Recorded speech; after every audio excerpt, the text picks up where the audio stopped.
remercier Caroline Paulet de m'avoir proposé de participer avec elle à cette conférence. Et puis je voudrais remercier Peter Eckhout pour avoir accepté cette participation et m'avoir donc invité au titre du CREA Patrimoine.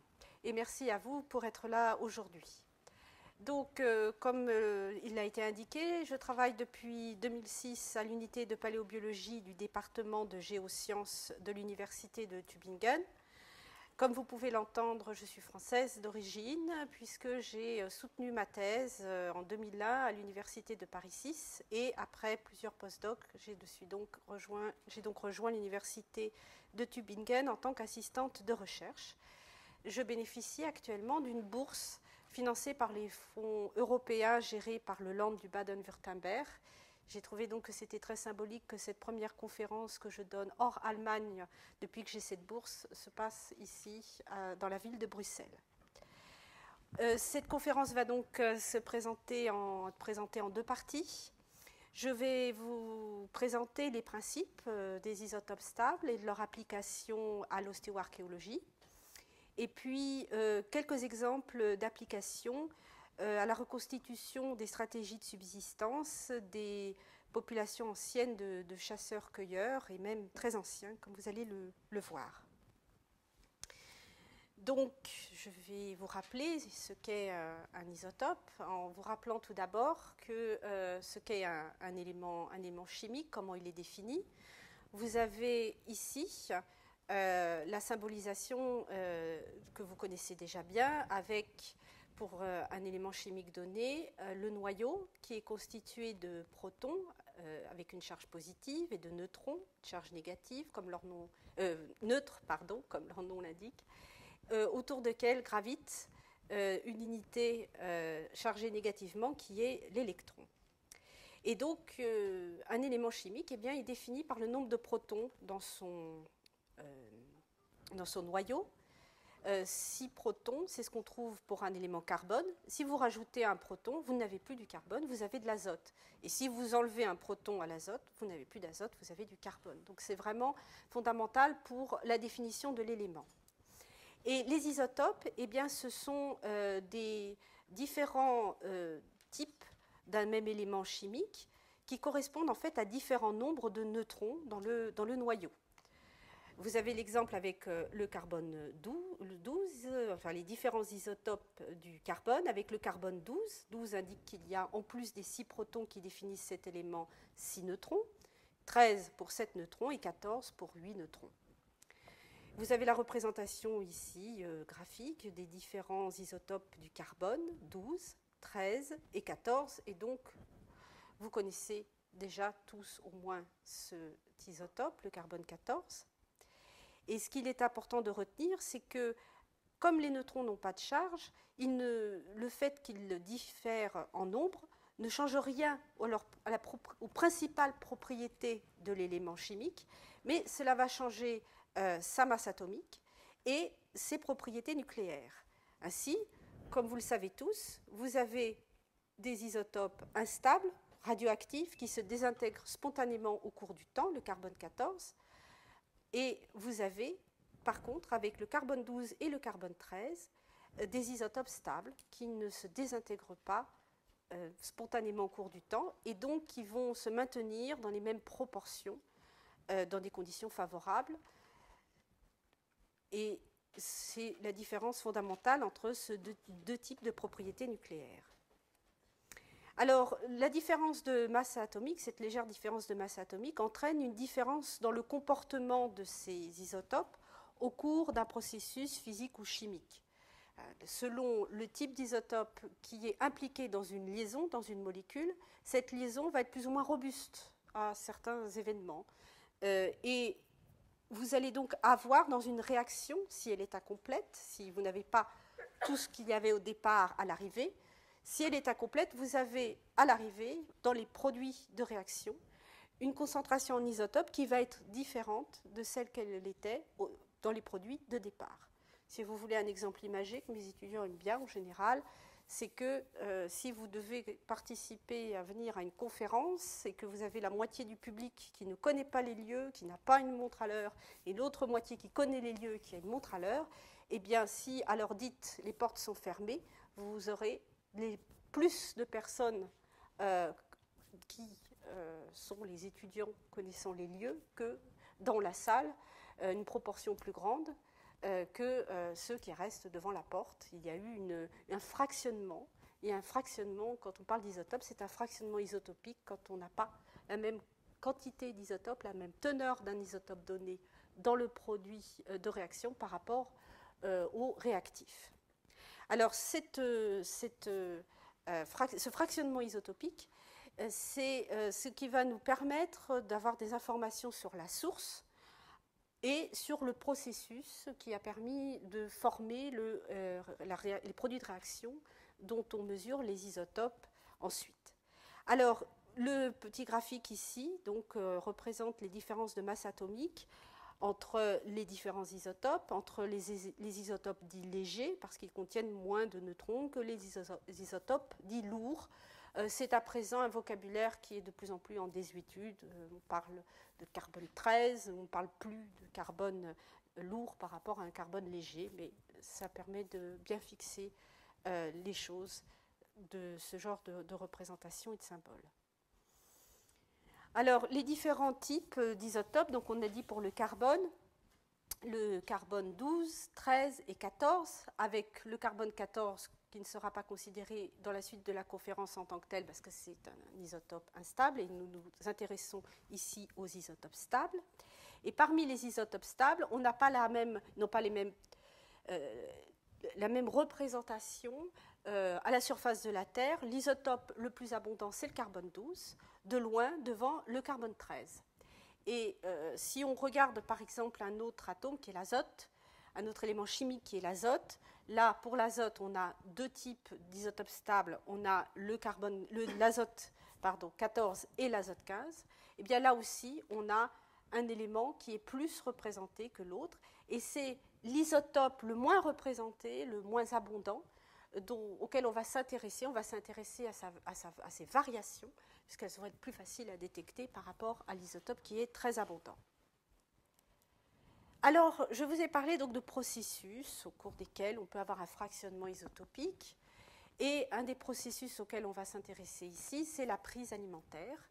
C'est la consommation de produits, d'eau de boisson, de viande pour les carnivores, d'herbes de plantes plus généralement pour les herbivores.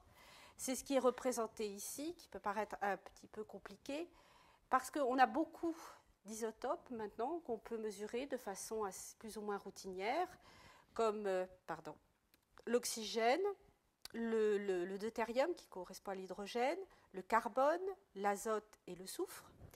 Et le principe de base, lorsqu'on parle des isotopes stables et de leur application à l'ostéoarchéologie, c'est que les tissus des vertébrés ont des teneurs isotopiques qui reflètent les teneurs en isotopes de leur alimentation. La composante solide et aussi liquide de leur alimentation. Donc, on a pour un herbivore, les teneurs en isotopes de l'hydrogène et de l'oxygène reflètent les teneurs de ces mêmes isotopes de son eau de boisson. De même pour un carnivore ou un omnivore. Le carbone, l'azote et le soufre sont fournis par les plantes qui sont à la base de toutes les chaînes alimentaires. Les plantes obtiennent le carbone de l'atmosphère, l'azote et le soufre des sols. Et la teneur en isotopes dans les sols de l'azote et du soufre et dans l'atmosphère du carbone dépendent eux-mêmes de facteurs climatiques, environnementaux, comme la température et l'aridité pour l'oxygène, le deutérium, mais aussi indirectement pour l'azote dans les sols. Et puis l'intensité lumineuse, par exemple, pour le carbone 13 des plantes, les conditions dans lesquelles les plantes font leur photosynthèse va influencer les teneurs en carbone 13 qu'elles enregistrent. Et tout ça va être reflété le long de la chaîne alimentaire. Et donc, avec un fractionnement. Et donc c'est cela que l'on va considérer dans le reste de cette conférence, et c'est vraiment le principe de base. Alors, quand on s'intéresse aux écosystèmes anciens, eh bien, les tissus des vertébrés qui nous parviennent sont principalement ceux qui sont représentés ici, avec les parties du squelette, l'os, le bois, les dents. Également, vous avez des restes de poissons, les otolithes, qui sont donc cette formation, cette concrétion à l'intérieur dans l'oreille interne des poissons. Vous avez déjà eu plusieurs présentations à ce sujet. Vous avez aussi la possibilité de retrouver parfois des cheveux, des poils, des sabots, des plumes, des ongles. Et puis, là, comme je m'intéresse uniquement aux vertébrés, je vous parle des coquilles d'œufs. Mais vous savez aussi que les coquilles de mollusques sont aussi une source pour les mesures en isotopes. Vous avez eu un exemple dans une conférence précédente. Alors, ces éléments sont plus ou moins complexes dans leur composition. Vous avez, avec les otolithes et les coquilles d'œufs, une phase uniquement minérale et composée d'éléments carbonates. Pour les ongles, pour les sabots, pour les plumes, sont des éléments, des substrats organiques composés d'une protéine qu'on appelle la kératine. Pour les parties comme l'os ou le bois, vous avez deux phases, une phase minérale et une phase organique. La phase minérale, dite bioapatite, étant elle-même plus complexe que pour d'autres éléments minéraux comme les coquilles d'œufs, puisqu'elle contient du carbonate, mais aussi une phase phosphate. La phase organique, elle, est composée essentiellement de collagène.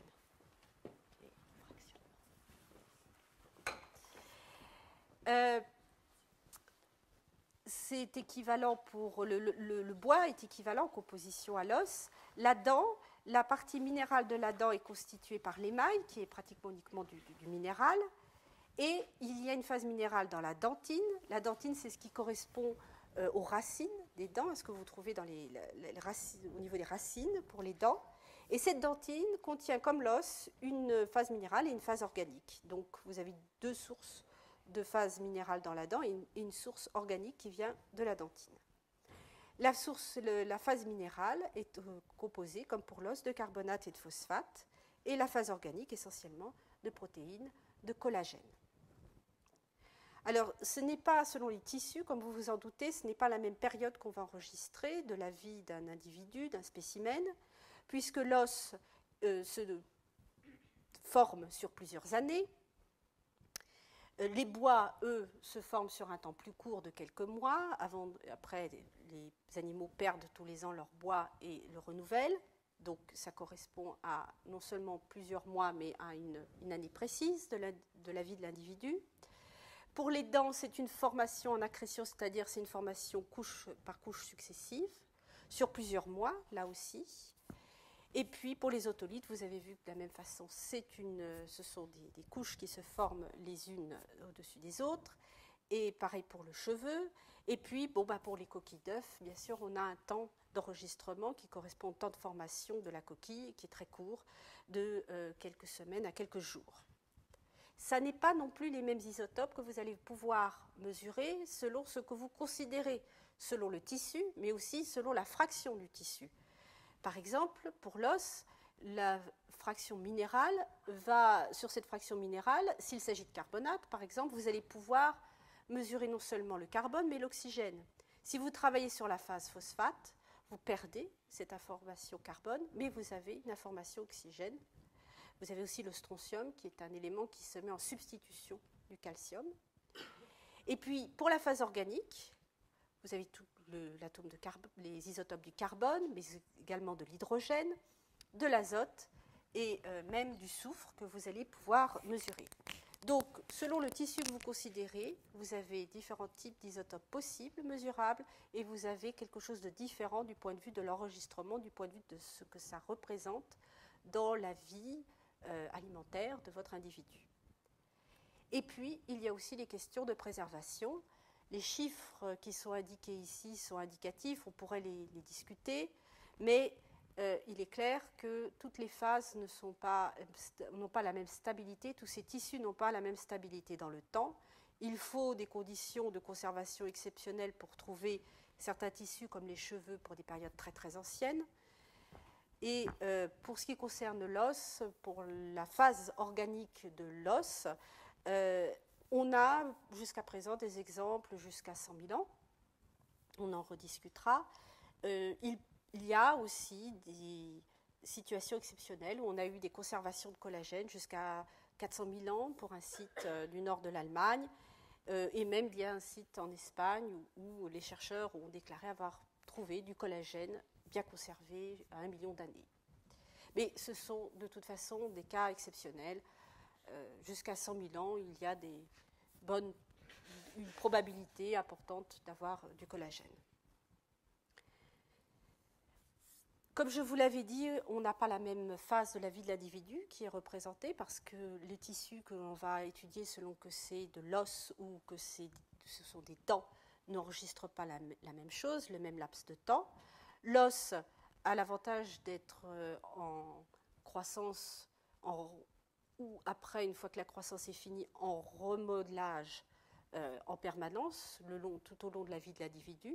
Et donc ce qu'on a, c'est une représentation des dernières années de la vie d'un individu.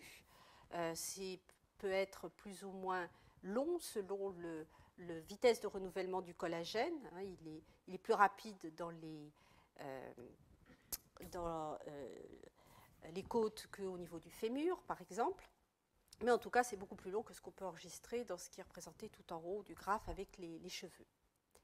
Et puis pour les dents, ce que l'on a, eh bien, c'est un enregistrement qui correspond aux plusieurs mois, le moment de formation de la dent. Pour les dents définitives, ça correspond à l'enfance et au mieux à l'adolescence. Et après, il n'y a pas de remodelage, il n'y a pas de renouvellement du tissu.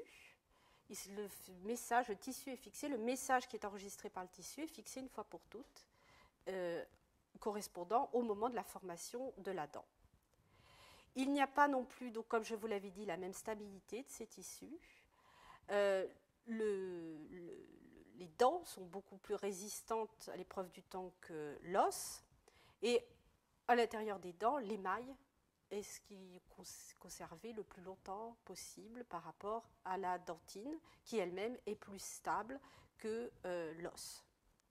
Ainsi, dans les fractions minérales, on privilégie souvent les dents par rapport à l'os parce que la fraction minérale des dents, c'est principalement l'émail, est plus stable et moins sujet au changement taphonomique, à la diagénèse, que la fraction minérale de l'os, par exemple.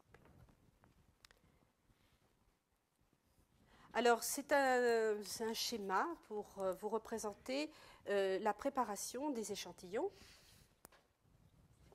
C'est évidemment très simplifié. Tout commence par le prélèvement. Ici, ce qui est représenté, c'est un prélèvement avec un petit appareil, une petite foreuse diamantée. Là, il s'agissait d'un os d'une grande taille, ça vient d'un rhinocéros laineux. Là, on est plutôt dans l'échantillon paléontologique. Souvent, lorsqu'on travaille sur des sites archéologiques, on a des os déjà fracturés, de taille plus réduite. On travaille plutôt avec une scie diamantée pour éviter l'échauffement qui risque de brûler la matière organique. Et c'est la matière organique, là, pour la préparation du collagène, que l'on veut conserver, qu'on veut extraire. Les prélèvements vont de quelques dizaines à quelques centaines de milligrammes. Et comme c'est la partie organique composée essentiellement de collagène que l'on veut mesurer pour les isotopes, toute la préparation chimique consiste à éliminer la phase minérale et aussi à se débarrasser de la phase organique qui n'est pas la phase de l'os, qui ne vient pas de l'os, donc tout ce qui peut être contamination de l'os ou de la dentine, pour obtenir une molécule qui est une molécule le composant qui est le collagène, qui va être soumis à une combustion pour produire du gaz CO2 et N2, qui va être séparé, ces deux gaz vont être séparés par chromatographie. Il y a un appareil d'analyse élémentaire qui permet de mesurer la quantité de carbone et d'azote en analysant la surface des pics qui sortent d'abord pour le CO2, ensuite pour le N2, qui est proportionnel à la quantité de CO2 et de N2 produits eux-mêmes proportionnels à la quantité de carbone et d'azote contenus dans l'échantillon. Et ensuite, ces gaz vont être injectés dans le spectromètre de masse isotopique où il va être mesuré les différents ratios, les quantités de différents isotopes du carbone et de l'azote. Et c'est par un logiciel informatique qu'on a les résultats sous forme de rapport du carbone 13 par rapport au carbone 12 et de l'azote 15 par rapport à l'azote 14.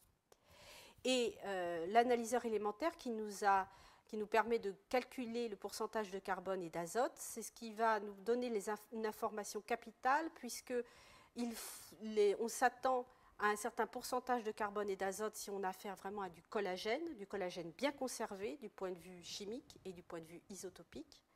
Et il y a aussi un rapport carbone sur azote atomique qu'on s'attend à être dans une gamme bien précise pour pouvoir attester que le collagène est un collagène bien conservé du point de vue chimique et aussi du point de vue géochimique, c'est-à-dire que ce qu'on va mesurer comme teneur isotopique sur ce collagène, ça correspond effectivement bien à ce qui a été enregistré du vivant de l'animal. Ça n'est pas l'effet de la diagénèse, ce n'est pas le résultat de la diagénèse.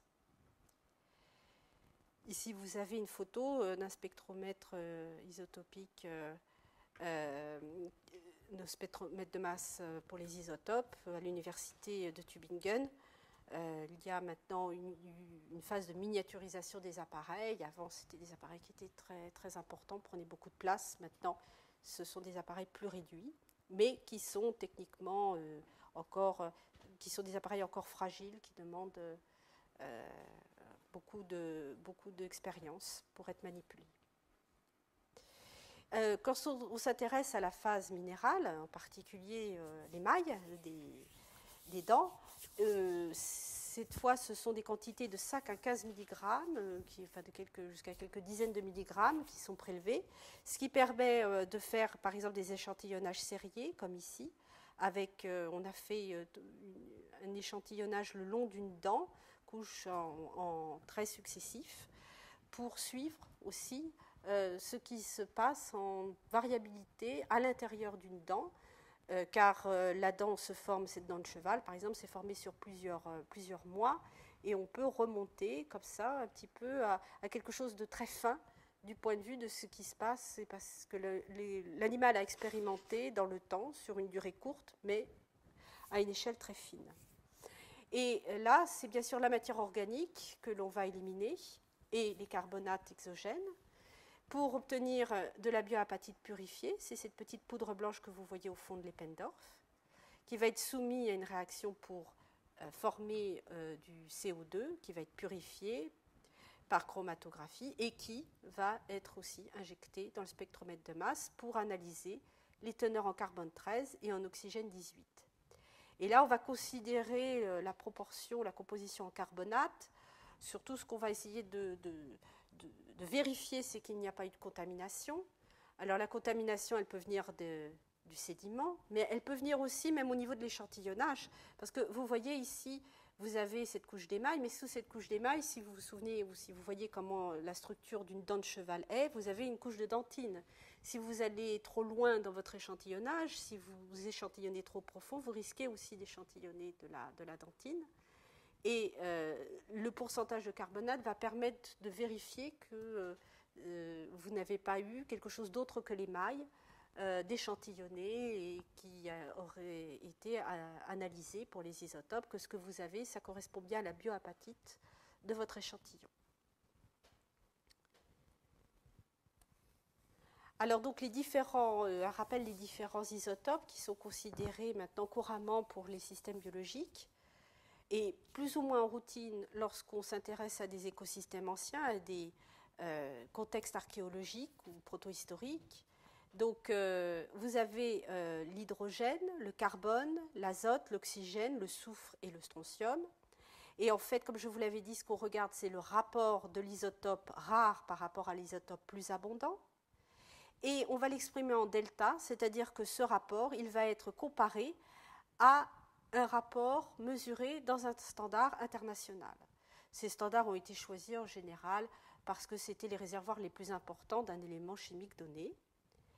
Et donc, cette notation delta, c'est cette comparaison entre le ratio isotope rare sur isotope abondant dans l'échantillon par rapport au standard. Et ça vous explique pourquoi vous allez voir des deltas, en particulier des delta 13C, qui peuvent être négatifs parfois. C'est tout simplement parce que la teneur en carbone 13 de l'échantillon que vous avez mesuré est plus faible que celle du standard auquel vous le comparez. Ces différents isotopes peuvent être utilisés pour beaucoup d'applications. Il est rare que vous ayez un isotope, qu'un isotope vous donne juste un type d'information, parce que les isotopes sont influencés par la source, par les conditions dans lesquelles la plante qu'on mesure ou l'os s'est formé. Et ici, je vous ai mis en rouge les principaux isotopes qui sont utilisés pour la reconstitution de l'alimentation. Mais ces isotopes peuvent vous donner d'autres types d'informations aussi, selon la façon dont vous appliquez votre étude. Et puis, cela veut dire aussi que parfois, il va être intéressant de croiser plusieurs isotopes pour avoir une information aussi complète que possible sur un aspect comme l'alimentation. Alors, l'aspect qui a été utilisé historiquement dans l'histoire des isotopes stables appliqués aux écosystèmes anciens, l'isotope qui a eu le premier qui a vraiment été utilisé de façon systématique, c'est le carbone 13, parce qu'il a été démontré que dans les plantes, il existait des différences significatives de teneur en carbone 13 entre ce qu'on appelle les plantes en C4 et les plantes en C3, les plantes en C4 étant moins appauvries que les plantes en C3, une teneur en carbone 13 moins négative que les teneurs delta 13C, valeur de delta 13C moins négative que celle des plantes en C3, à tel point que même les isotopes sont utilisés de façon routinière pour déterminer si une plante est C3 ou C4, si elle a une photosynthèse en C3 ou en C4, c'est-à-dire si le premier molécule de sucre formée au cours de la photosynthèse contient 4 atomes de carbone pour les plantes en C4 et 3 atomes de carbone pour les plantes en C3. Ça correspond à différents mécanismes de photosynthèse, sachant que les plantes en C3, ce sont les arbres, quel que soit l'environnement que l'on considère, les arbres et ses fruits, les feuilles, les fruits produits par l'arbre.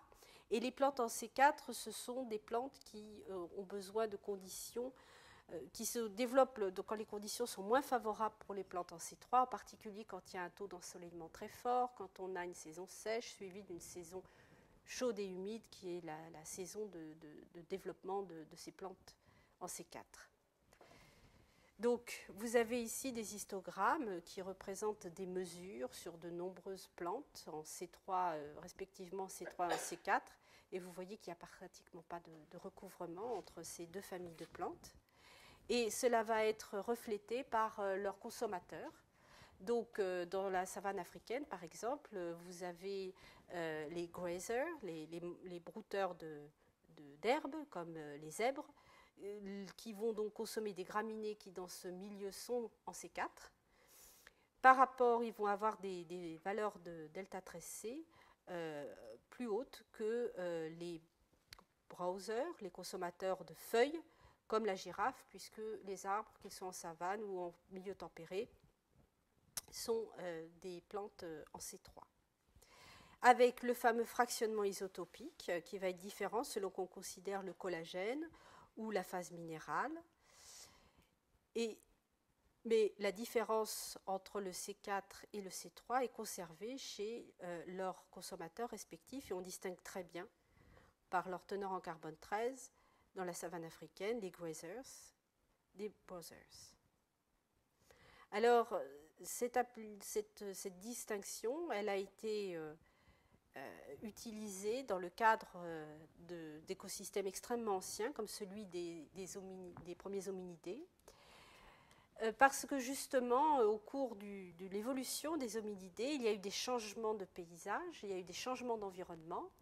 avec des phases de développement de forêts, donc de plantes en C3, et puis des phases d'ouverture du milieu avec le développement d'une savane avec des graminées en C4. Et ensuite, après d'autres pulses de forêt, d'événements de forêt, il y a eu l'ouverture définitive du milieu avec des graminées en C4 qui sont devenues majoritaires par rapport aux arbres. Et vous avez ici quelques hominidés anciens qui ont été beaucoup étudiés pour suivre l'évolution de leur alimentation, la façon dont ils s'alimentaient, la façon dont ils exploitaient leur milieu, avec l'idée que plus on remonte dans le temps, plus on devrait être dans une alimentation, dans un habitat de forêt, et dans une alimentation basée essentiellement sur des fruits, hein, en similitude avec ce qu'on observe actuellement sur les grands singes, qui sont pris en exemple souvent comme modèle pour les hominidés anciens. Et puis au fur et à mesure du développement de ce paysage en C4, possiblement aussi une évolution de l'alimentation des humains qui on pourrait s'attendre à ce qu'ils développent de plus en plus ce milieu en C4 et donc intègrent de plus en plus de plantes en C4 au fur et à mesure de l'évolution. Alors ici sont représentées les principales conclusions d'études non isotopiques, mais d'études qui regardent les caractères morphologiques de l'appareil masticateur, et puis aussi l'usure laissée sur la partie occlusale des dents, avec déjà des résultats montrant que, eh bien, effectivement, on passe d'une alimentation avec des objets, avec ce qu'on appelle de la soft food et des fruits, moins coriaces à mastiquer que d'autres types d'aliments. Et puis, par rapport à l'usure dentaire, aux traces d'usure sur les dents, effectivement aussi la mise en évidence de l'utilisation plus ou moins intensive d'une alimentation plus ou moins coriace à mastiquer. Alors, les isotopes ont été appliqués de longue date sur ces restes humains parce que les dents sont conservées. Dans ces conditions, la matière organique ne l'est pas, mais les dents sont conservées et on peut faire des analyses sur ces dents afin de déterminer quelle a été la proportion de C3 ou de C4 dans l'alimentation des premiers hominidés. Alors, de façon non surprenante, il a été trouvé que, par exemple, pour Ardipithecus ramidus, le plus ancien des hominidés représentés ici, on avait une alimentation qui était essentiellement basée en C3. On est sur ce côté gauche du graphe. Ici, en abscisse, on a les teneurs en isotopes. Donc, la partie gauche du graphe correspond à une alimentation essentiellement basée en C3. Et puis, plus on va vers la droite du graphe, plus les valeurs sont élevées, plus on est dans une alimentation basée sur du C4.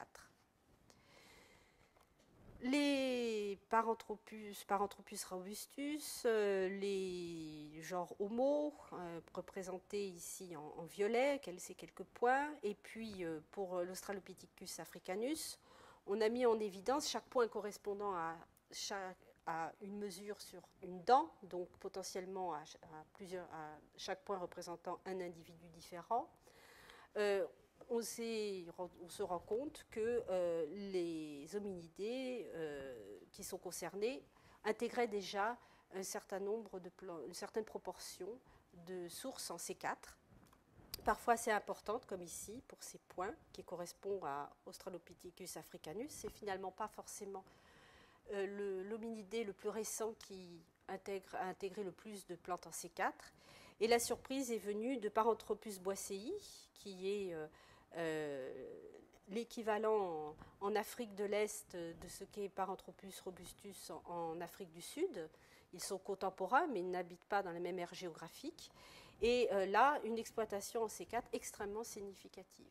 Donc finalement, là où on pouvait s'attendre à avoir plus d'utilisation en C4 pour le genre Homo qui est plus récent, qui serait plus adapté, certains auraient pu penser plus adapté à leur environnement, en fait, la plus forte consommation de plantes en C4 est trouvée pour Paranthropus boissei, alors que le genre Homo ressemble beaucoup, en tout cas du point de vue de proportion de C3 et de C4, à son prédécesseur comme l'Australopithecus africanus, alors que l'appareil masticatoire est très différent. Vous avez ici le crâne de Homo habilis, et si vous le comparez à celui de Paranthropus boissei, celui de Australopithecus africanus, vous voyez que les différences sont très importantes. L'appareil masticateur est très développé, très puissant, potentiellement très puissant pour Paranthropus boissei, avec des molaires très larges. Et finalement, les isotopes, eux, nous donnent une autre image, nous font plutôt mettre à part Paranthropus boissei et associent plutôt Australopithecus africanus avec Homo habilis. Alors la question s'est posée de savoir qu'est-ce que représentait cette source en C4, puisque certains avaient du mal à imaginer qu'il s'agisse uniquement de graminées, puisque actuellement les grands singes ont une alimentation essentiellement à base de fruits.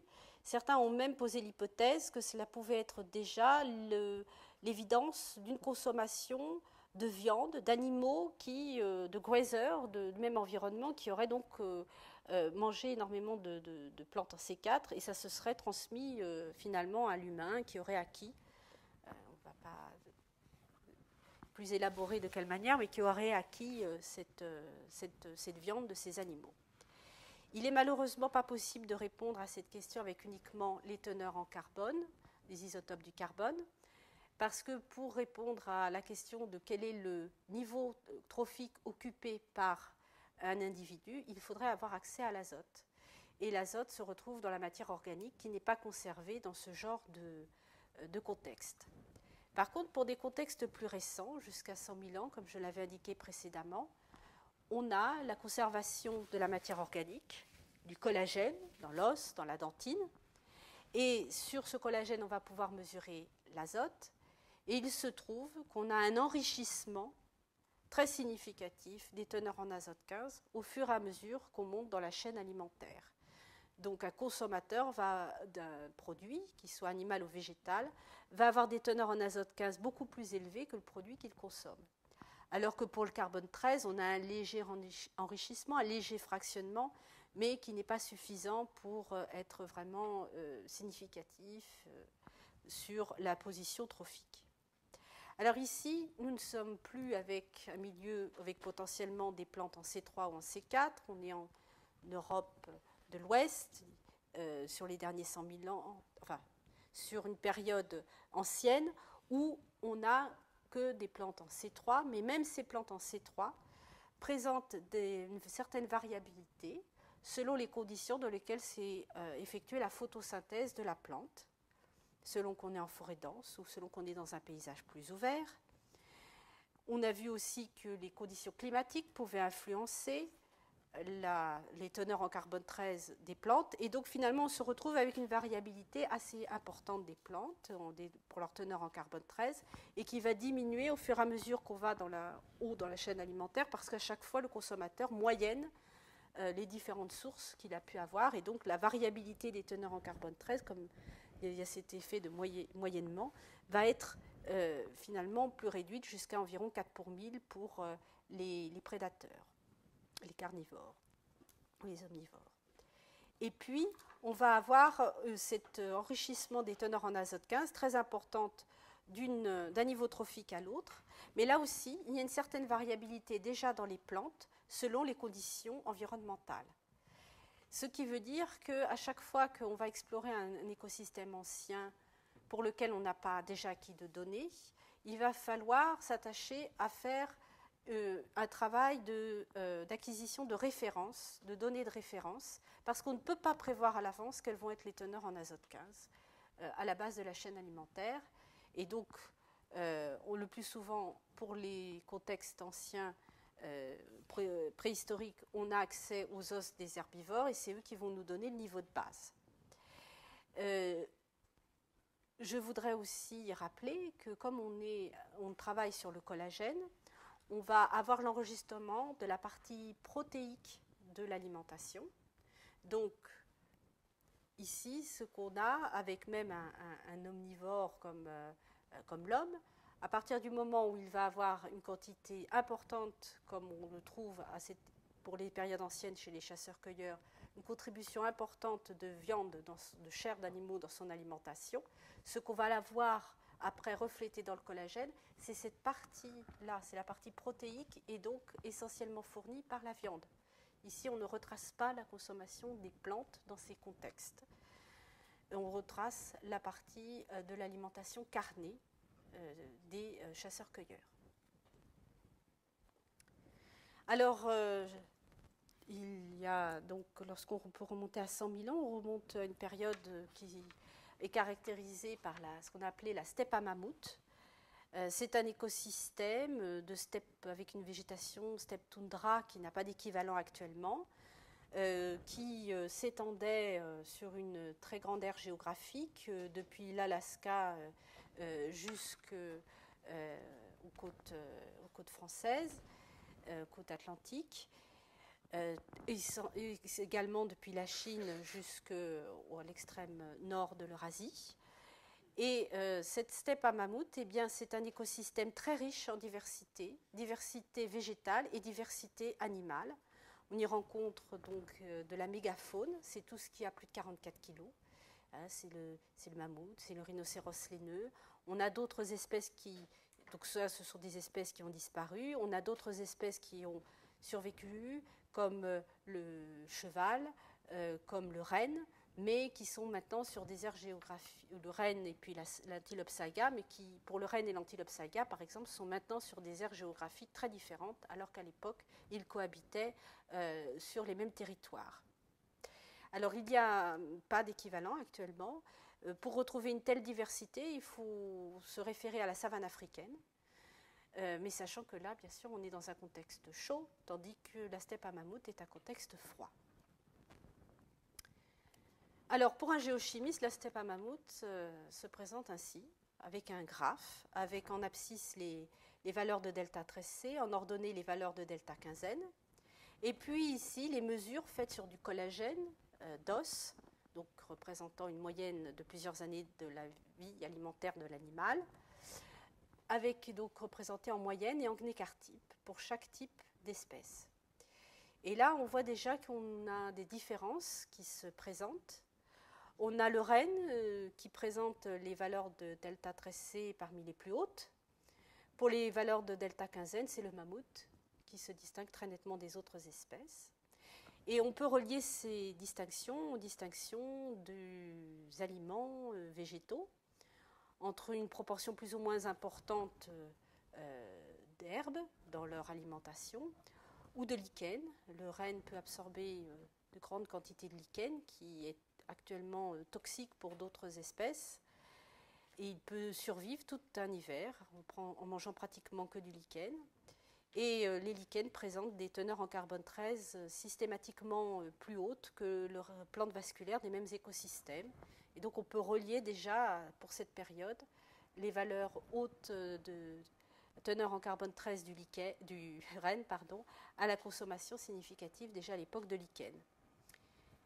Donc on a des différences de moyenne de valeurs de delta 15N et de delta 13C qui correspondent à des préférences alimentaires des différents animaux, en tout cas des choix alimentaires différents, une exploitation de cette grande diversité végétale différente, avec pour le mammouth ces teneurs en azote 15 systématiquement plus élevées, qui ne sont pas encore totalement expliquées, il y a encore quelques discussions là-dessus. Certains l'attribuent à une alimentation basée essentiellement sur des herbes, mais des herbes sèches, des herbes qui seraient dans un état de développement différent de celles consommées par les chevaux, par exemple. Alors, on va mettre cette diversité des signatures des animaux va nous permettre on va l'utiliser pour reconstituer aussi les préférences alimentaires, les choix alimentaires de leurs prédateurs. Et donc, on va mettre à profit donc, ces différences de signatures pour essayer de cerner, à partir des signatures isotopiques des collagènes de leurs prédateurs, essayer de cerner certaines tendances de préférence alimentaire.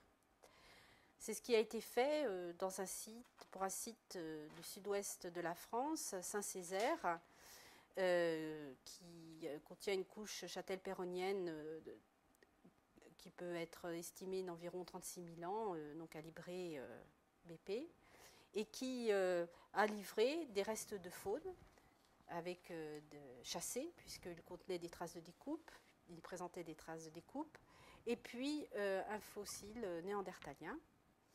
Et comme vous l'avez vu, il est important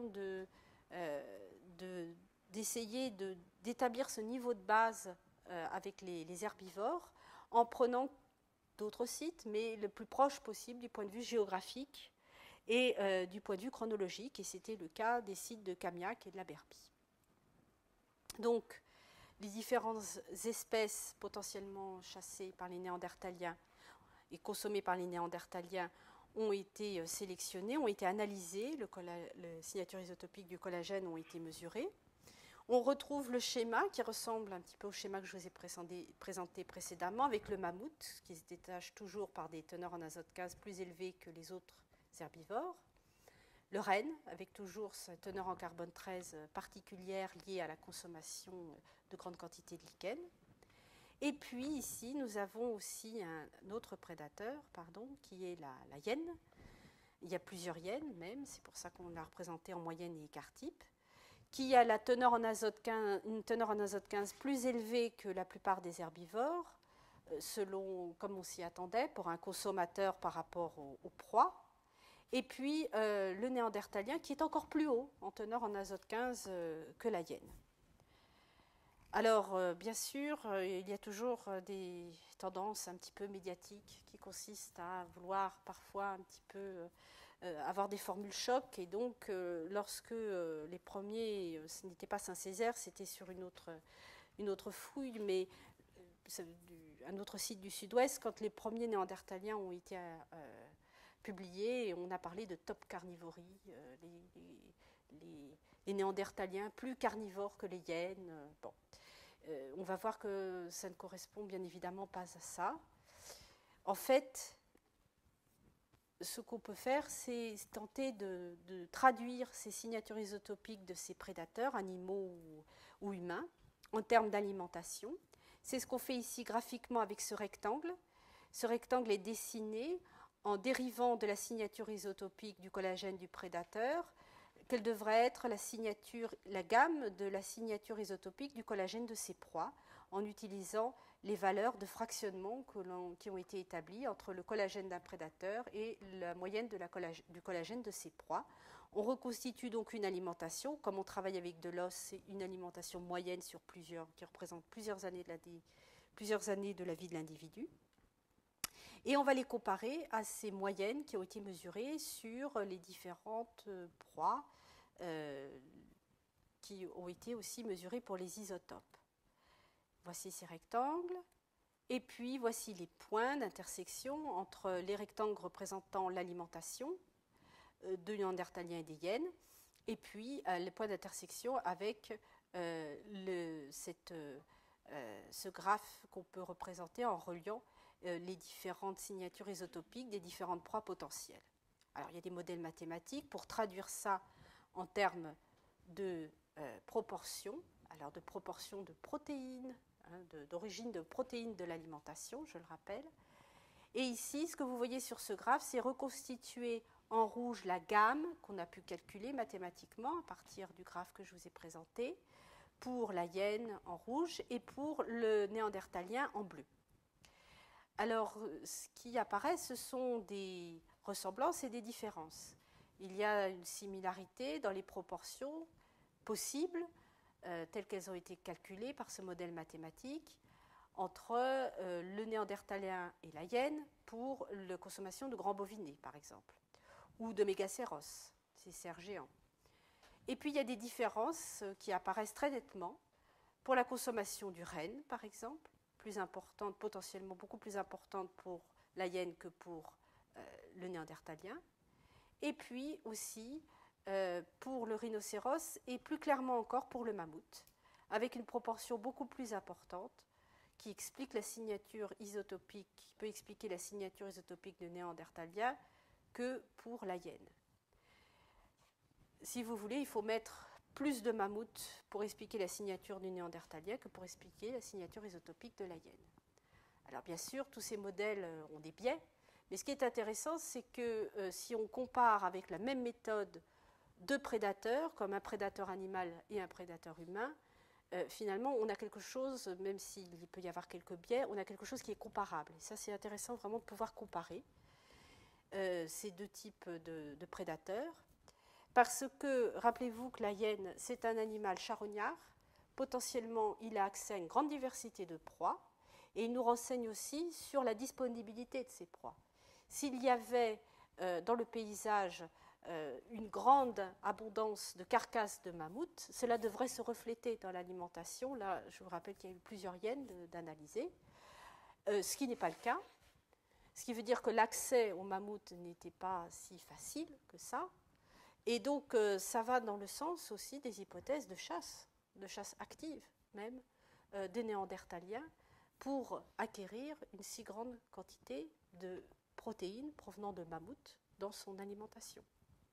Donc, vous voyez qu'on peut avoir plusieurs niveaux d'information. On peut avoir le niveau de la proportion de protéines venant de telle ou telle source, mais on peut aussi, avec des comparaisons avec des prédateurs animaux qui n'ont pas les mêmes stratégies de chasse, on peut aussi avoir une idée, quelques indications sur les modes de subsistance.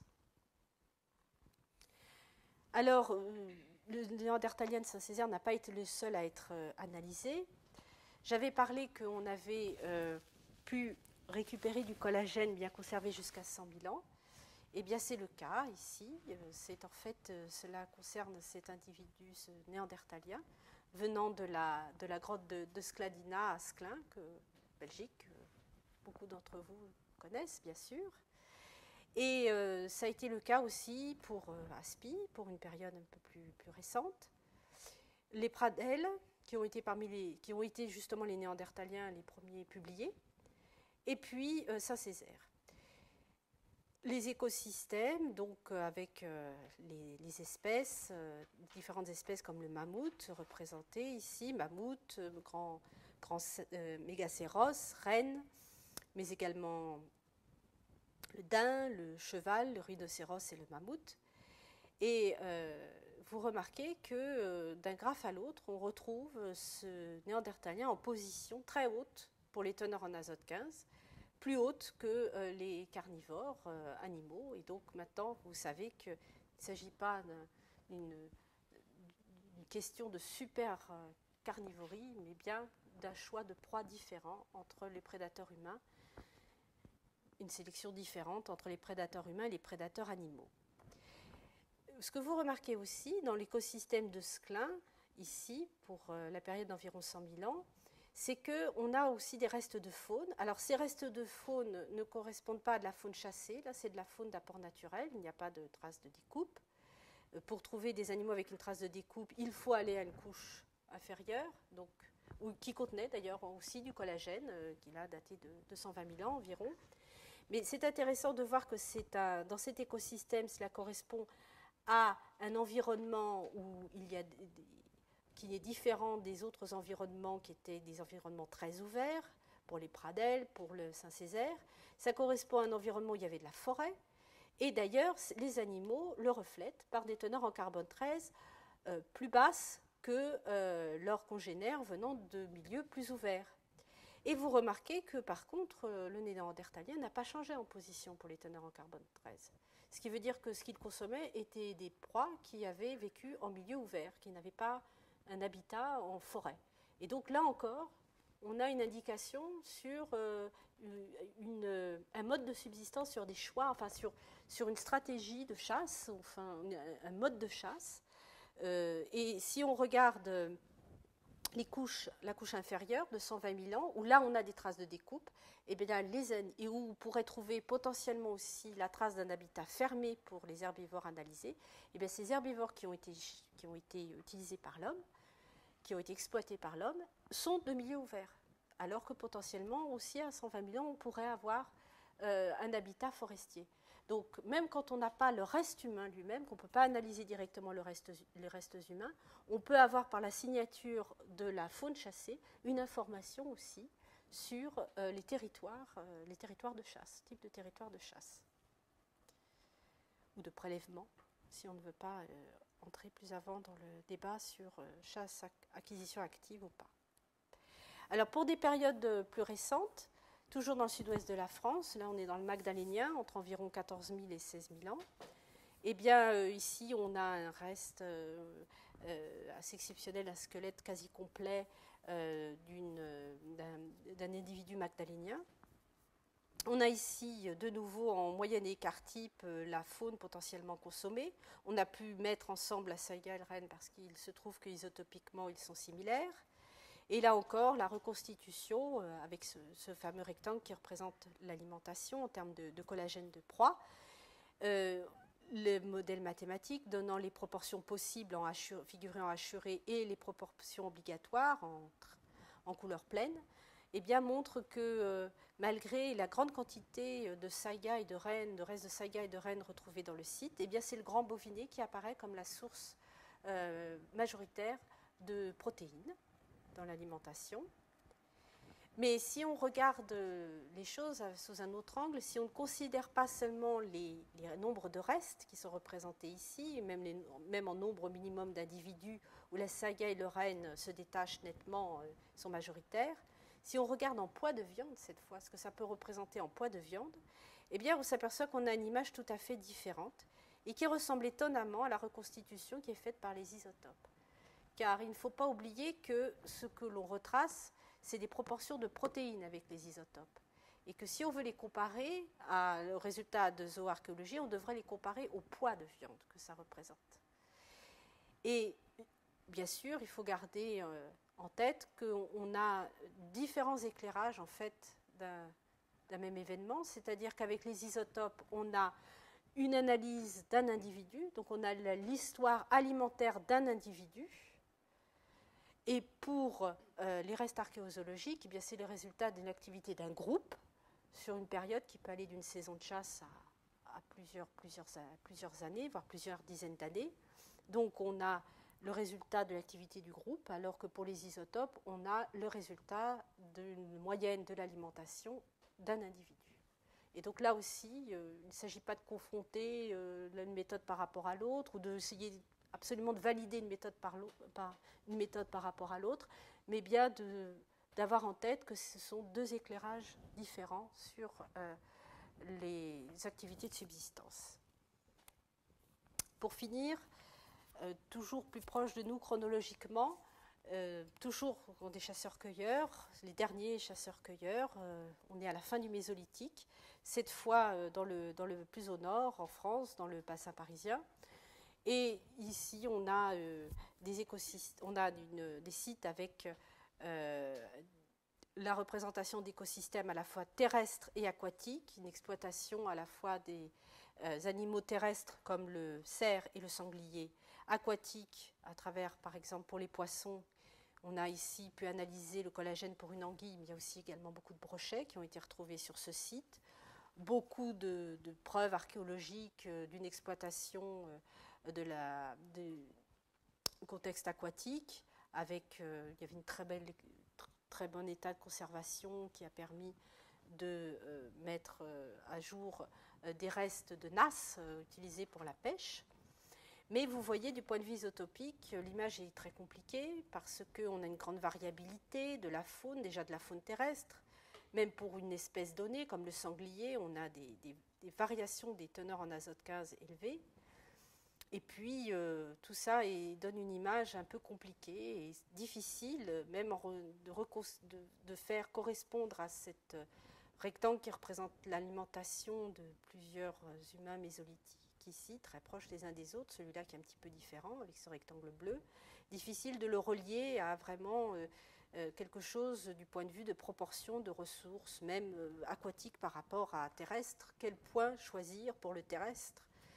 Et là, les isotopes du soufre, qui sont de plus en plus utilisés dans les contextes anciens, viennent nous éclairer parce qu'ils viennent nous donner une image beaucoup plus simplifiée, avec sur la gauche du graphe pour des teneurs entre environ moins 22 et moins 12 pour le delta, les valeurs les valeurs isotopiques du soufre 34 pour les animaux d'origine aquatique, et puis des valeurs nettement différentes, beaucoup plus hautes, pour les animaux d'origine terrestre.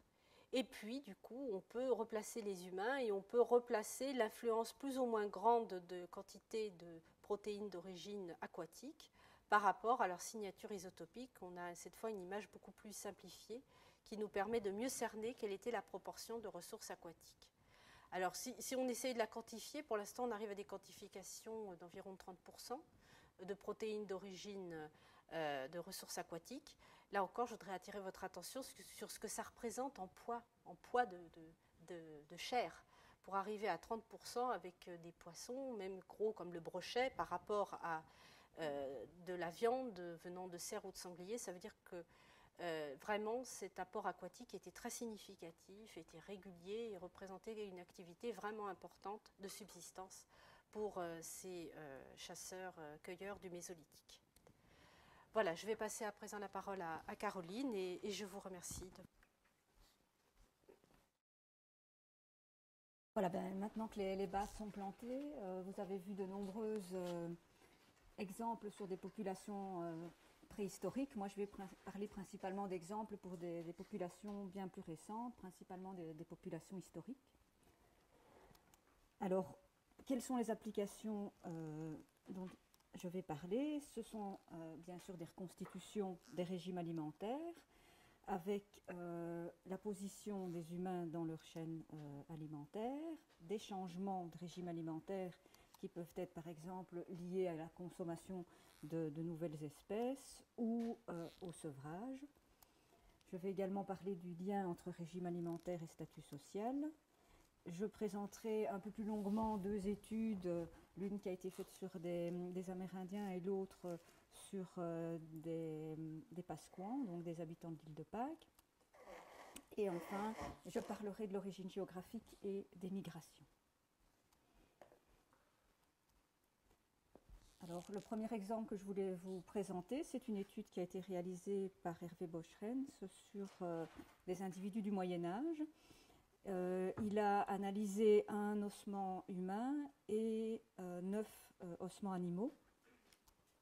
Il les a comparés à des variabilités observées dans des échantillons d'herbivores et de carnivores actuels.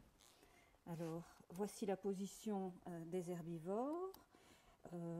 C'est des bovidés. Il y a un agneau. Il a également analysé une poule, un poisson d'eau douce et un chat. Alors, voici la position de l'humain. Alors, vous pouvez tout de suite voir que l'agneau a une position un peu particulière, donc il est fort élevé en azote 15 par rapport aux autres herbivores, et c'est probablement lié au fait que cet animal n'était pas encore sevré, qu'il consommait encore du lait maternel, et donc comme consommateur d'un produit d'origine animale, hein, le lait maternel est un produit d'origine animale, il se situe plus haut en azote 15, il est un petit peu, il est considéré comme plutôt un carnivore qu'un herbivore.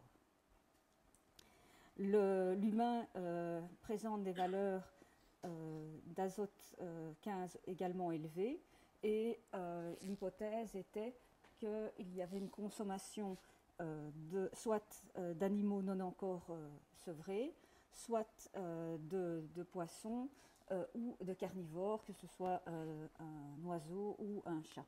Et d'ailleurs, sur ce site de Besançon, il y a eu des restes de chats qui ont été retrouvés avec des traces de découpe qui attestent probablement la consommation de cet animal. On peut également donc voir des changements de régime alimentaire, comme par exemple la consommation de nouvelles espèces et l'introduction du maïs dans l'alimentation des Amérindiens a été beaucoup étudiée. Et l'ARSEN a réalisé une étude vraiment de grande échelle. Il y a eu plusieurs centaines d'individus qui ont été analysés et datés au carbone 14.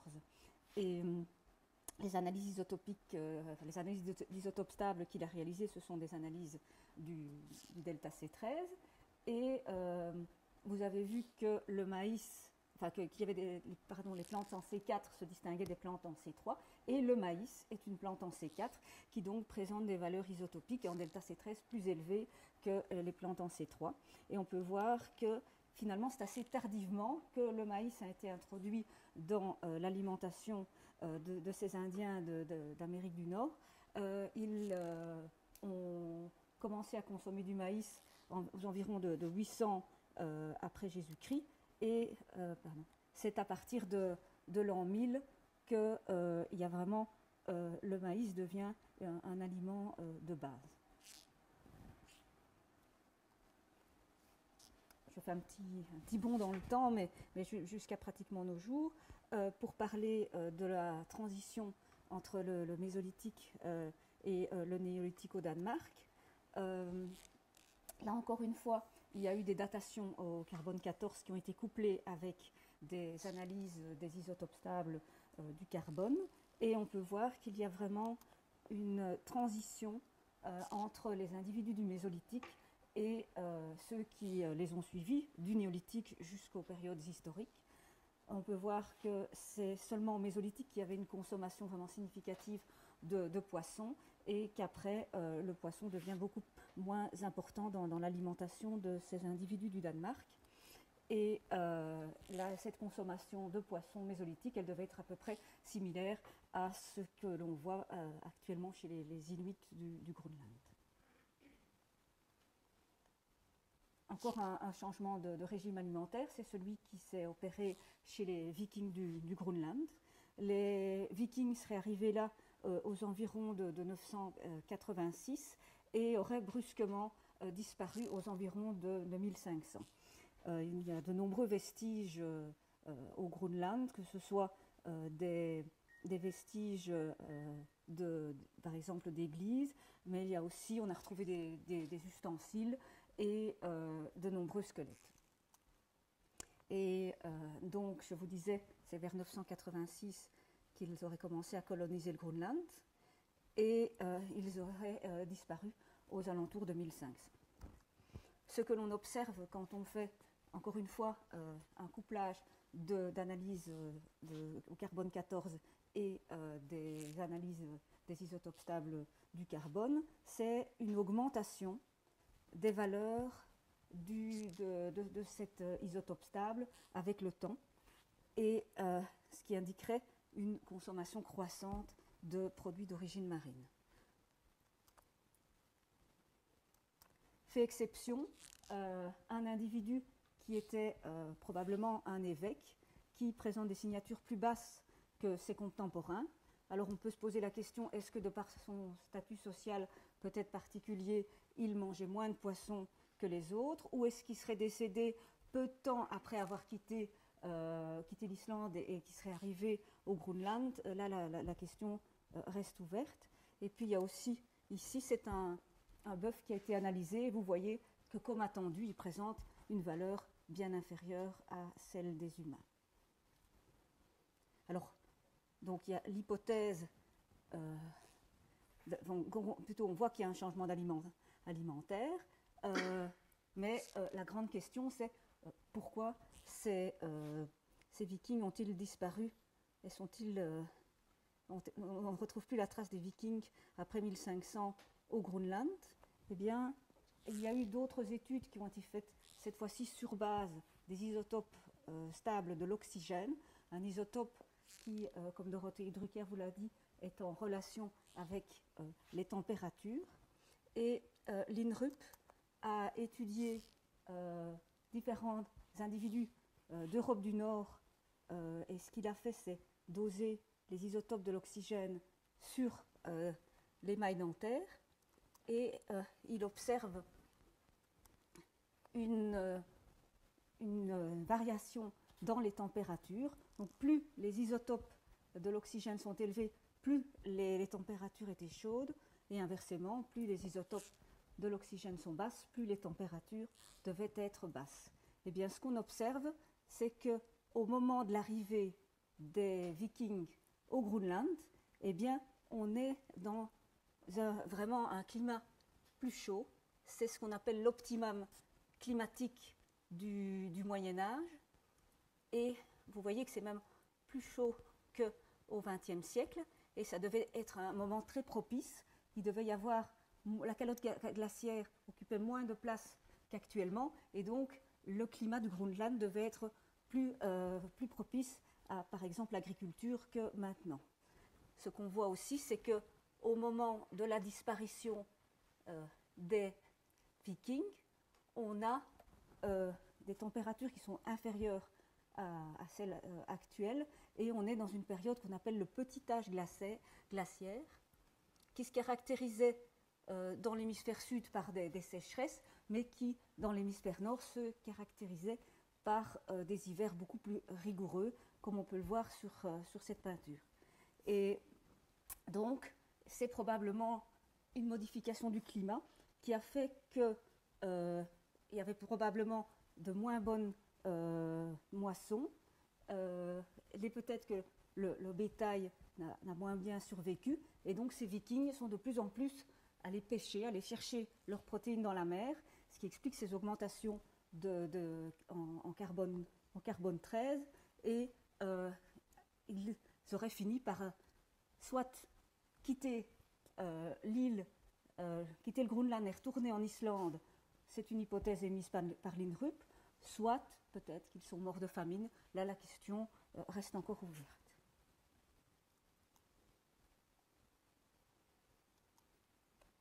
Un autre changement alimentaire, c'est celui qui s'observe lors du sevrage.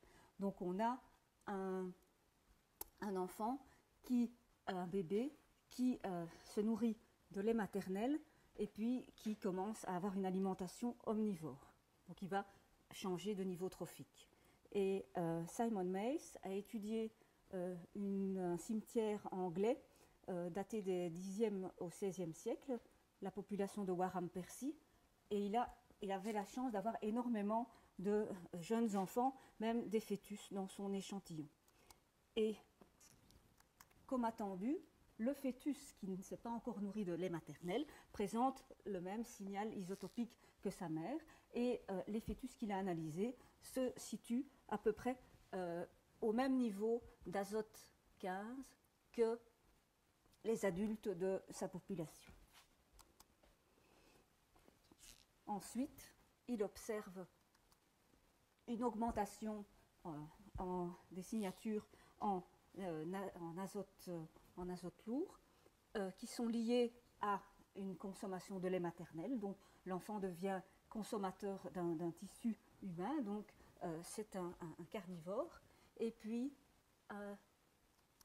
ensuite, cette signature diminue et on voit qu'aux alentours de 2 ans, la consommation de lait maternel devient pratiquement non significative, et donc la plupart des enfants sont des enfants qui ont été sevrés aux alentours de 2 ans. Ce qu'il ne faut malheureusement pas oublier dans ce genre d'études, c'est qu'on n'analyse pas des enfants qui ont survécu au sevrage, ce sont des enfants qui sont décédés, et donc ce n'est peut-être pas exactement les pratiques de sevrage qui sont reflétées par l'étude de ces squelettes, puisque ce sont des individus qui sont décédés justement à cette période-là. Mais ce qu'on peut voir, c'est qu'au-delà de 2 ans, apparemment, il n'y a plus de consommation de lait maternel.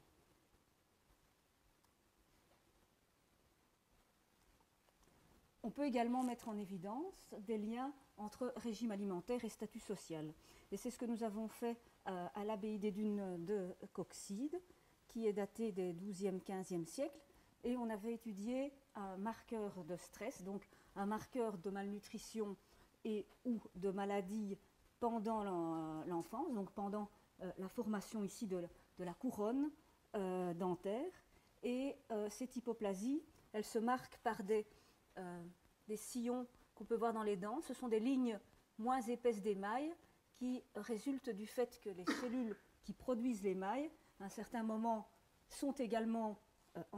subissent également un stress parce que l'individu est mal nourri et ou malade, et donc il y a moins d'émail qui est produit, et donc ça forme des lignes dans cet émail.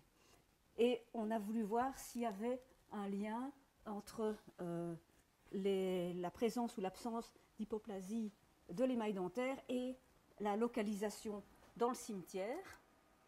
Et ce qu'on a vu, c'est qu'il y avait deux regroupements d'individus dépourvus d'hypoplasie, donc d'individus qui étaient probablement socialement plus favorisés pendant leur enfance, qui n'ont donc pas développé ce marqueur de stress, qui ont sans doute été moins malades et mieux nourris.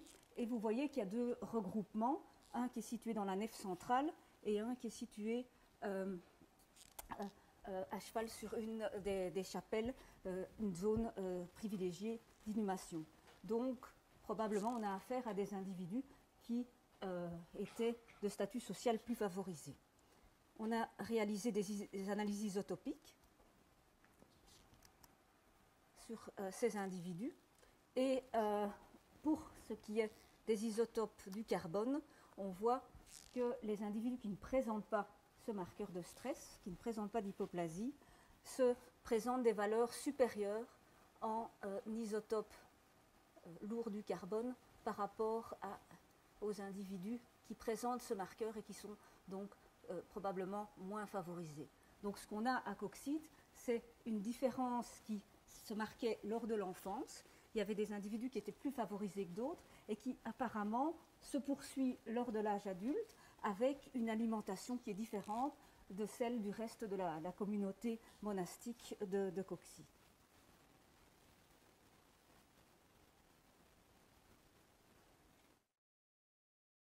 Alors, il y a deux études que je voulais vous présenter. C'est premièrement une étude réalisée par Larsen, le même auteur qui a étudié l'introduction du maïs chez les Indiens d'Amérique du Nord. Ici, ce sont des Amérindiens qui proviennent de Floride et de Géorgie, et il a essayé de voir quel est l'impact de la colonisation par les Espagnols sur ces Indiens. Alors, il a étudié la robustesse des os en faisant des analyses au scanner, et il a ainsi observé des coupes d'os, et ce qui l'intéressait plus particulièrement, c'était l'épaisseur des corticales, pour voir s'il y avait une augmentation de la robustesse avant et après l'arrivée des Européens. Et c'est le cas.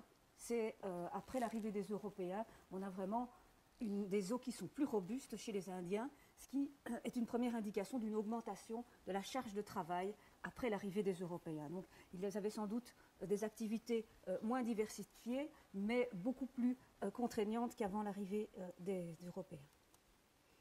En ce qui concerne l'état sanitaire, là, c'est assez catastrophique. Après l'arrivée des Espagnols, on a une augmentation de l'hypoplasie de l'émail dentaire, donc cet indicateur de stress dont je vous parlais. On a également une augmentation de l'hyperostose porotique qui se caractérise par des porosités à la surface du crâne et qui sont indicatrices d'anémie. On a également une augmentation du nombre d'infections osseuses.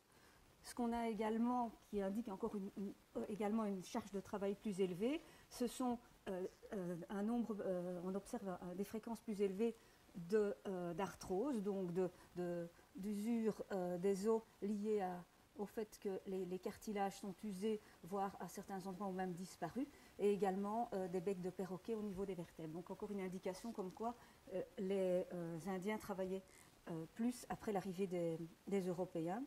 Et ce qu'on a également, c'est une augmentation de la fréquence de caries, qui est très très significative. Et l'hypothèse de Larsen, c'était qu'il y avait une plus grande consommation de maïs, qui est une plante riche en sucre, donc en amidon, qui pouvait induire un nombre plus élevé de caries. Alors il a fait des analyses isotopiques pour essayer de vérifier cette dernière hypothèse. Et il a analysé encore une fois les isotopes de l'azote et du carbone. Et on peut voir que les populations de l'intérieur du pays se différencient déjà par leur origine chronologique. On a ici des Indiens de Géorgie et de Floride qui sont décédés avant l'arrivée des Européens. Et ici, on a un individu qui est décédé dans une mission et qui donc date d'après l'arrivée des Européens. Et vous voyez qu'il y a déjà une grosse différence au niveau des isotopes du carbone. Il y a une plus grande consommation du maïs après l'arrivée des Européens. Alors si on regarde, ça ce sont des populations de l'intérieur du pays, si on regarde des populations côtières, on a des valeurs plus élevées des isotopes de l'azote que l'arsène attribue à une plus grande consommation de poissons, mais on a encore cette distinction au niveau des isotopes du carbone, avec les individus les plus anciens qui présentent des valeurs isotopiques plus basses que les autres, et donc il a bien pu confirmer qu'après l'arrivée des Européens, il y avait une consommation plus grande en maïs que précédemment. Alors l'autre exemple que je voulais vous présenter concerne les anciens habitants de l'île de Pâques. C'est une étude qui est en cours. Donc pour rappel, l'île de Pâques ou Rapa Nui, c'est une île qui est très isolée. Elle est située à 3600 km du Chili, à peu près 4000 de Tahiti. Et l'île habitée la plus proche, c'est l'île de Pitcairn, qui a plus de 2000 km. Alors c'est une île qui est d'origine volcanique et qui a à peu près 160 km². Alors pour rappel, je vais un peu parler donc de l'histoire du peuplement de l'île de Pâques. Il se serait passé à différentes époques selon les auteurs, mais la plupart parlent entre 1000 et 1200 après Jésus-Christ pour les premiers arrivages, ou le premier arrivage. À cette époque, l'île était couverte de forêts, et puis progressivement, la population se serait mise à croître et aurait atteint, selon certaines estimations, 9000 habitants. Lorsque les premiers explorateurs sont arrivés à l'île de Pâques, ils auraient observé environ un peu plus entre 2000 et 3000 habitants. Donc il y aurait déjà, à partir du XVIIIe siècle, eu une diminution dans le nombre d'habitants. Et à cette époque-là, l'île était pratiquement totalement déboisée. Ensuite, il y a eu plusieurs épisodes malheureux qui ont encore décimé la population pasquane. Il y a eu des navires péruviens, des négriers péruviens qui ont fait des rapts entre 1862 et 1863, et ils auraient kidnappé comme ça plus de 1000 habitants. Et ces habitants, enfin ces personnes kidnappées, sont en majorité décédées suite aux mauvaises conditions de travail. On les avait fait travailler entre autres dans des mines de guano, et ils sont aussi décédés suite au mauvais traitement. Et il y a eu des protestations internationales qui ont mis fin à cette traite, et les quelques survivants de ces rapts ont été rapatriés à l'île de Pâques. Malheureusement, certains portaient la variole, d'autres la tuberculose. S'en sont suivies des épidémies qui ont encore décimé la population pasquane. Et puis finalement, dernier épisode tragique, c'est l'arrivée sur l'île d'un aventurier français, du Troubornier, qui a fait régner la terreur sur l'île. De nombreux insulaires sont partis à Tahiti ou aux îles Gambier, et ne sont restés à un certain moment que 111 habitants qui ont été réquisitionnés comme main-d'œuvre de ce tyran. Et donc les habitants actuels sont des descendants de ces 111 pasquans. Donc pour la reconstitution des modes de vie et l'alimentation de ces populations pasquanes, on ne peut pas compter sur les archives, on ne peut malheureusement pas compter sur les détenteurs de la culture ancestrale, puisque la majorité d'entre eux sont morts soit lors des rapts, soit lors des épidémies. Et donc c'est principalement les restes humains qui vont nous apporter des informations sur l'alimentation de ces anciens pasquans. On a étudié 18 sites qui sont datés, qui vont du XIIIe au XIXe siècle, mais la grosse majorité sont datés du XVIIe au XIXe siècle. Alors on a 4 sites situés au nord qui ont été fouillés dans les années 30 par la Vacherie et Métro. Ces ossements sont ont été distribués entre le Musée de l'Homme et l'Institut des sciences naturelles de Belgique.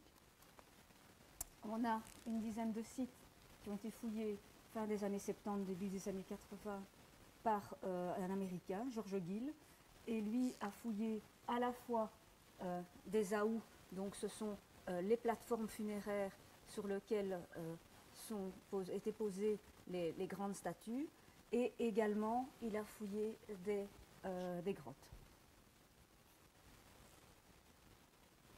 Et puis on a aussi étudié 3 sites fouillés récemment dans les années 2000 par les musées royaux d'art et d'histoire sous la direction de Nicolas Corr.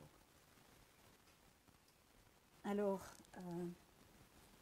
on a essayé de replacer un peu, on a fait des analyses isotopiques en collaboration avec l'université de Tübingen, et on a essayé de replacer dans ce graphique bivarié les passequans.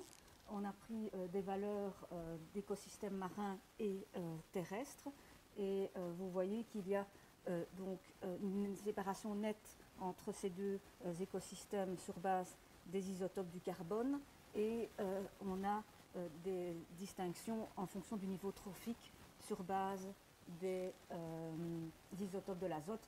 Mais comme Dorothée Drucker l'a dit, on a en général des valeurs aussi plus élevées en azote quand on étudie des animaux qui proviennent de l'écosystème marin. Alors, où sont situés les 98 individus que nous avons analysés pour le moment? Eh bien, ils présentent des valeurs assez élevées en isotopes de l'azote et des valeurs en isotopes du carbone qui dépassent ceux de consommateurs terrestres purs. Et donc, on peut en déduire, ce n'est pas surprenant, mais on peut en déduire qu'il y avait une partie de leur alimentation qui provenait de la mer. Alors, on a essayé d'utiliser un modèle assez simple qui est celui de Simon Mays, qui, dans ce modèle, donne une valeur de moins 12 pour 1000 à un consommateur qui va manger 100% d'alimentation marine, et une valeur de moins 21,5 pour 1000 pour un consommateur terrestre strict. Et dans ce modèle, eh bien, les passequans consommaient entre 11 et 63% de protéines d'origine marine, avec une moyenne de 33%. Donc un tiers de leurs protéines provenaient de la mer. Alors on a essayé aussi de comparer nos échantillons avec d'autres échantillons qui proviennent du Pacifique. On a par exemple en vert des échantillons qui proviennent des îles Fidji, et en jaune des échantillons provenant des îles Mariannes. Et vous pouvez voir qu'il y a un net décalage entre ces populations-là et nos échantillons de l'île de Pâques. Alors, ce qu'on manque pour l'instant, puisque je vous dis c'est une étude en cours, on aurait besoin d'échantillons de faune de l'île de Pâques. Il y a des échantillons qui ont été prélevés sur différents sites archéologiques, mais pour l'instant, par exemple, les poissons n'avaient pas un collagène suffisamment préservé que pour donner des résultats fiables. Donc j'ai prélevé des ossements actuels.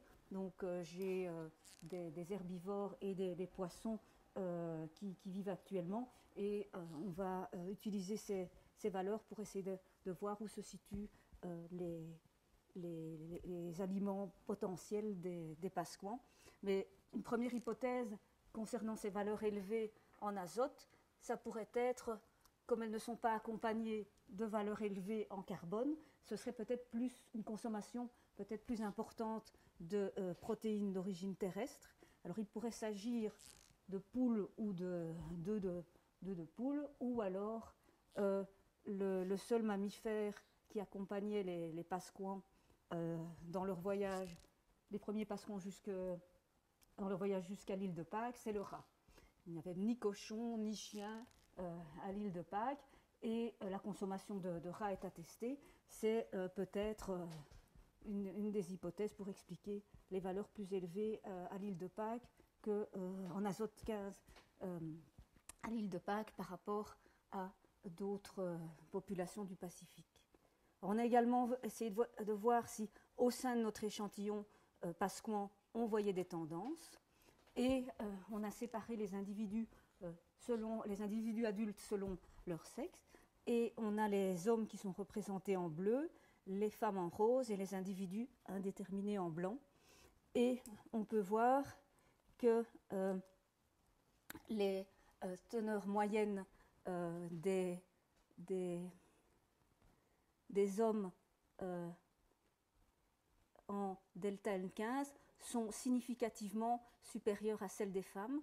La tendance ici pour les isotopes du carbone, elle n'est pas significative. Et donc, encore une fois, l'hypothèse pourrait être qu'il y avait une consommation plus élevée en protéines d'origine animale terrestre chez les hommes que chez les femmes. On a également essayé de voir s'il y avait des tendances en fonction de l'âge. Et là, j'ai séparé l'échantillon en 4 grandes catégories.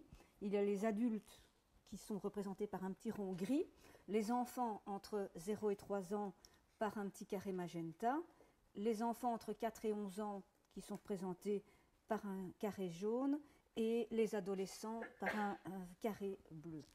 Et on peut voir que les individus qui présentent les valeurs les plus élevées en azote 15, ce sont c'est la catégorie des enfants 0-3 ans. Et donc probablement ce sont des individus qui consommaient encore du lait maternel. Alors il y a 2 individus qui font exception dans cette catégorie. C'est celui-ci qui avait de l'ordre de 2 ans, il était peut-être déjà sevré. Et puis cet autre individu qui avait entre 0 et 6 mois, qui est peut-être un individu qui est mort soit à la naissance, soit peu de temps après. Il n'a peut-être pas encore eu le temps d'enregistrer le signal lié à la consommation de lait maternel. Et donc, ces 2 individus étaient des individus qui soit n'ont pas encore ou n'ont plus consommé de lait maternel. Alors, on peut voir également qu'à partir de 4 ans, le régime alimentaire est approximativement celui des adultes. On a également essayé de voir s'il y avait des variations en fonction de la provenance des individus, puisqu'ils proviennent soit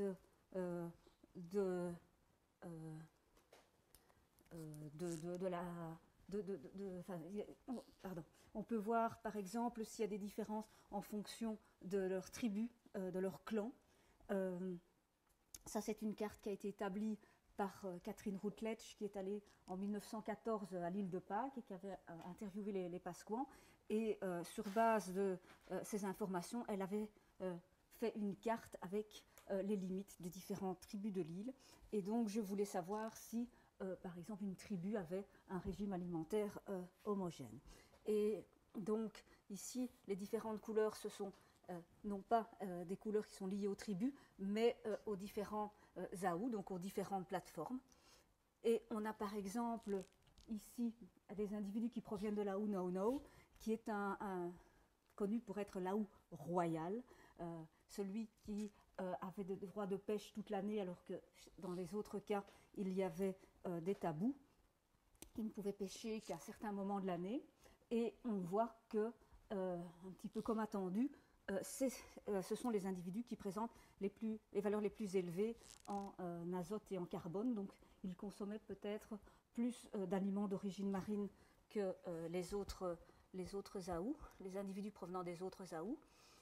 On a ici Laou Akanga qui présente des valeurs un peu inférieures mais assez similaires.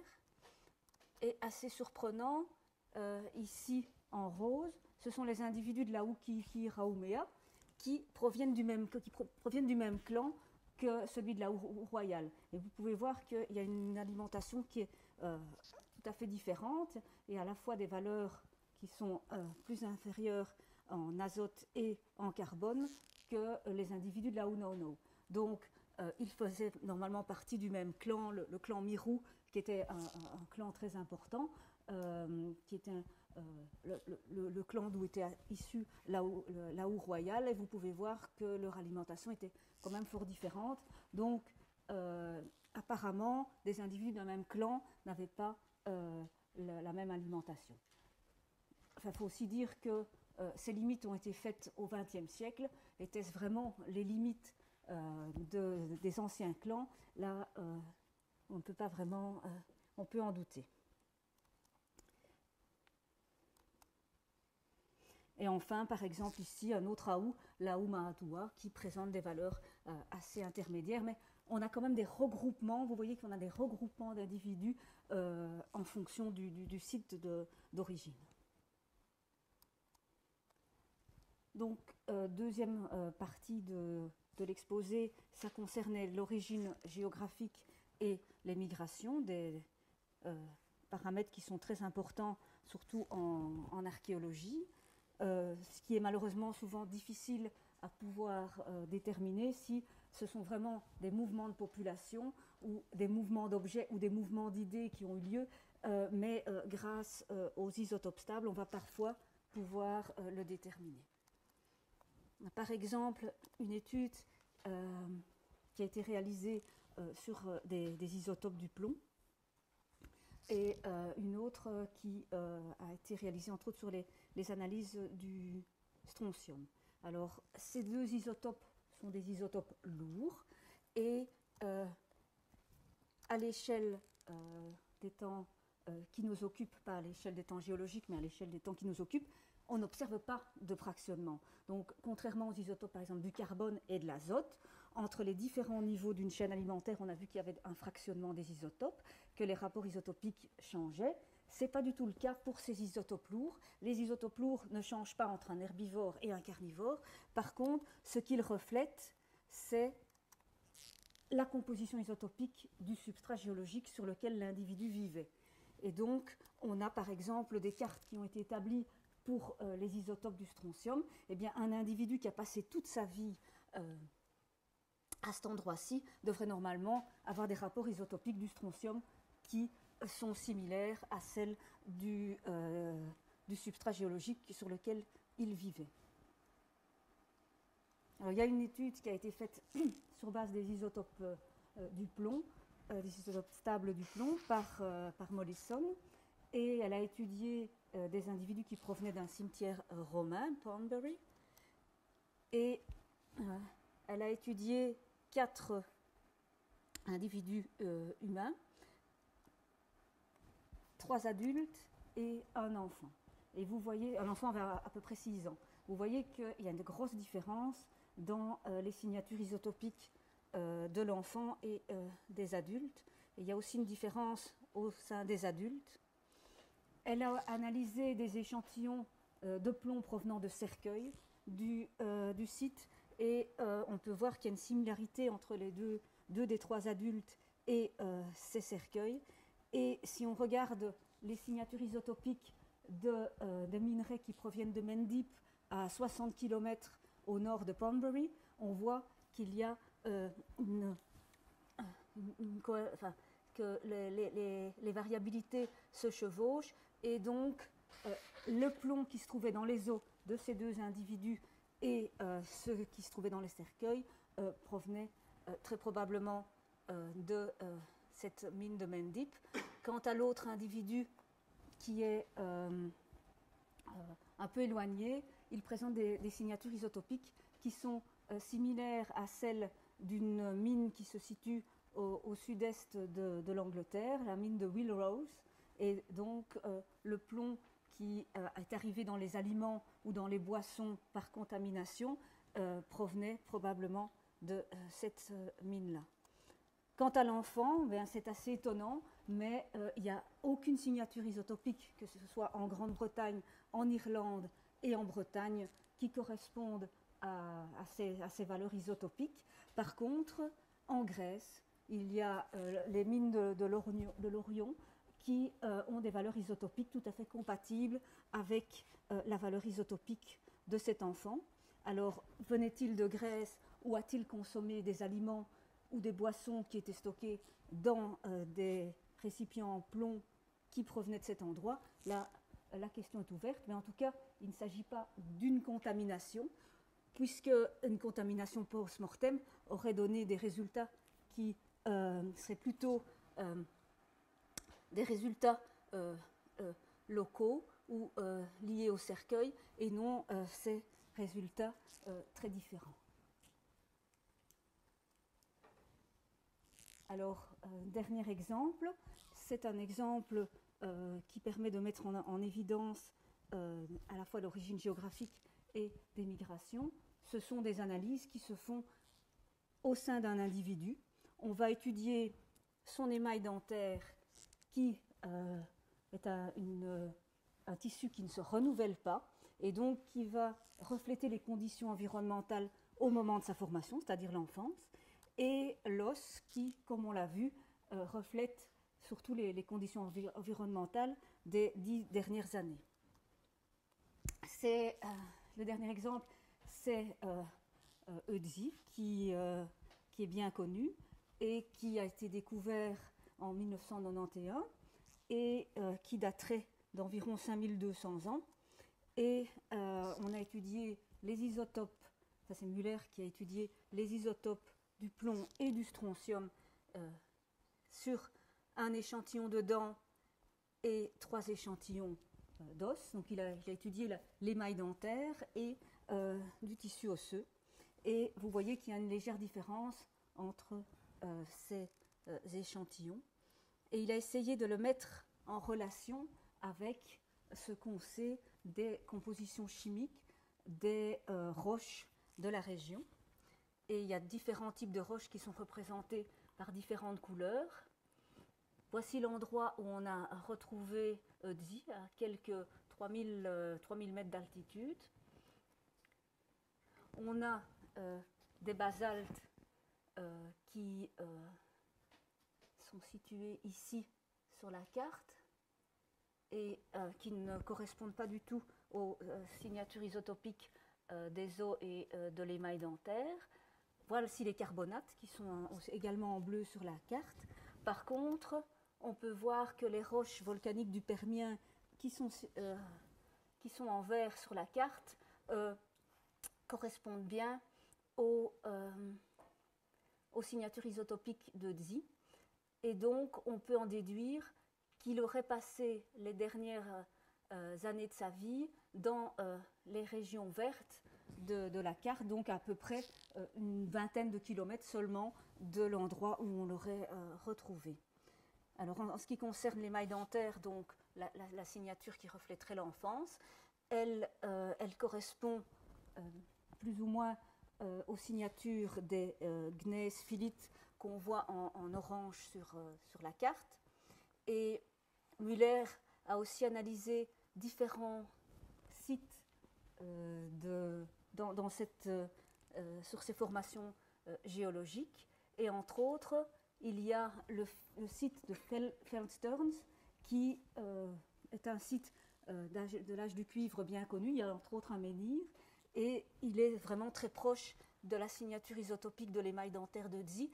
Donc on peut en déduire qu'il aurait passé son enfance à Feldstearns et qu'il aurait migré dans la zone verte de la carte, donc sur des roches volcaniques du Permien, et c'est là qu'il aurait passé les dernières années de sa vie, et il serait décédé. Donc il est décédé à une vingtaine de kilomètres de cet endroit. Et donc, je voulais conclure encore une fois en disant que le squelette, qu'il soit un squelette animal ou un squelette humain, renferme vraiment une mine d'informations et que sur base des analyses isotopiques, on peut reconstituer de nombreux aspects de la vie des populations anciennes, comme par exemple leur alimentation, leur origine, leur migration et également l'environnement dans lequel ils ont vécu.